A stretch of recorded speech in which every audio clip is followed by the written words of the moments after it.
This lecture looks at evaluating the Solow growth model when population growth is included. So, evaluating the Solow growth model with population growth.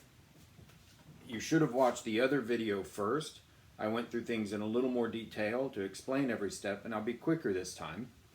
But just as a reminder, our key metric here, is GDP per capita, which we will usually measure as GDP per worker because L and N are about the same.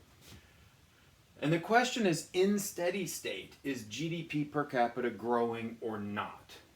And we're going to now look at it when population is growing and say, okay, does this help us and get permanent growth in this economy in steady state per capita? The assumptions of the model, there is still no technological growth, so the growth rate of A, which is G, is going to be just 0. But we are going to allow population growth now, so N hat is growing at little n, and it's something bigger. Let's say 10%, 2%, 3%, whatever number you want, but it's some percentage growth rate. Okay? So N hat is N.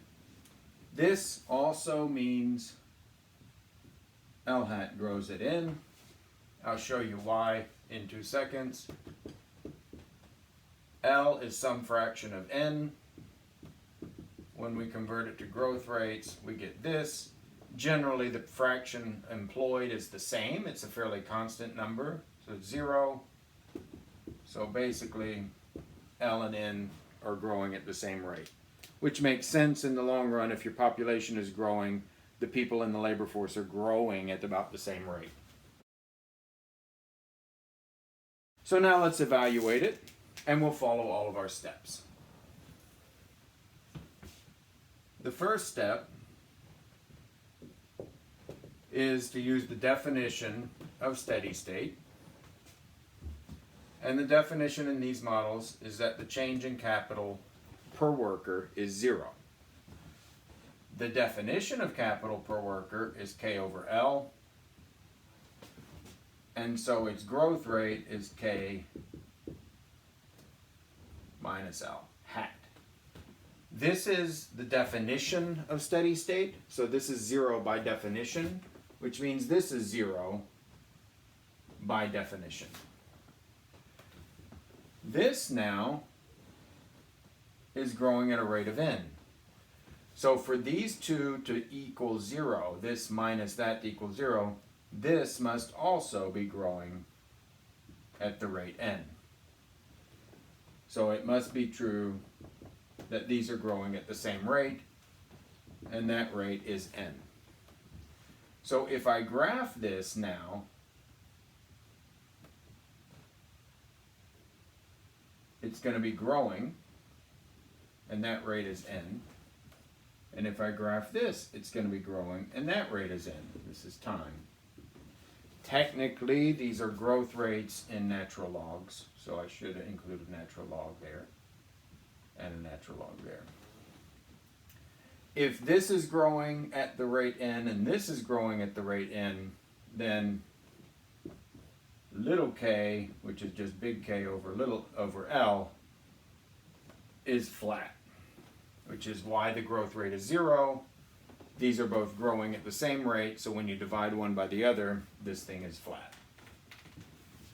Step 2 is to now look at production. Production in this economy is Cobb-Douglas. When we convert it into growth rates, we get this. This is growing at 0 by assumption, and this is growing at 0 by assumption. So real GDP per worker is growing at 0. We actually already have our answer, but I want to look at it in terms of the definition of GDP per capita. So step 3, which is our goal, is to look at GDP per worker or per capita. when I convert this into hats and growth rates, I get this. We know from here that it's 0. Knowing it's 0 means those two have to equal each other. I know that this is growing at a rate of n, so this must also be growing at a rate of n. What do we have now? We have that total GDP is growing, unlike when we didn't have population growth. It's growing. Again, the logarithm is growing at the rate n. L, the total labor stock, because of population growth, is growing at a rate of n. So this divided by that, however, gives us no growth again. These are all time. So our steady state rate of GDP per capita is flat. Total GDP is growing at the same rate as the population. The labor supply is growing at the same rate as the population, but GDP per capita isn't growing at all.